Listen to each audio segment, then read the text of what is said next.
Ya, pemirsa, Ustadz Al-Habsyi, dai papan atas tanah air, mengunjungi PAL TV dan menyampaikan peran PAL TV sebagai media dakwah melalui program-program yang menghibur dan mendidik masyarakat di Sumatera Selatan.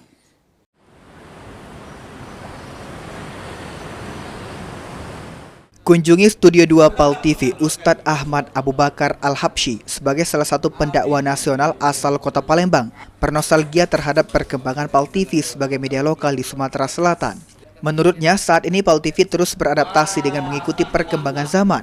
Melalui kreativitas generasi muda, PAL TV dapat memberikan pesan dakwah melalui program-program yang menghibur dan mendidik masyarakat di Sumatera Selatan. Teruslah berkarya, teruslah memberikan yang terbaik buat semua pemirsa PAL TV. Ingat, Allah itu suka dengan hamba yang kreatif.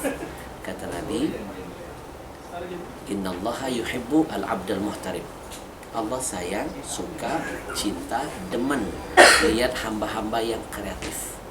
Kalau dia sudah kreatif, pasti dia akan berguna. Kalau sudah berguna, pasti menebar manfaat untuk semuanya.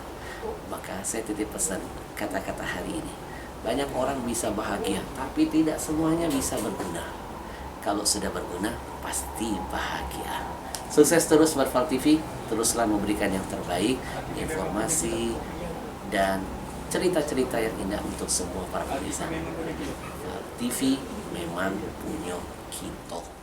Sementara itu, General Manager PAL TV Sri Febriandi mengatakan kunjungan Ustadz Al-Habsyi ke PAL TV menjadikan motivasi bagi jajaran PAL TV agar dapat memberikan program-program yang terbaik melalui program dakwah dan edukasi sesuai perkembangan zaman.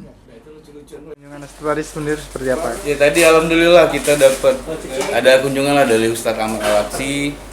Ustadz kita memang panutan kita, dan dengan adanya Ustadz tadi alhamdulillah membuat PAL TV dimotivasi tetap semangat jadi TV lokal yang terbaik di Sumsel maupun di Palembang. Selain itu, dengan adanya kunjungan Ustadz Al-Habsyi ke Studio 2 PAL TV sekaligus untuk berkolaborasi bersama PAL TV dalam memberikan syiar agama bagi masyarakat di Sumatera Selatan. Eki Saputra, PAL TV.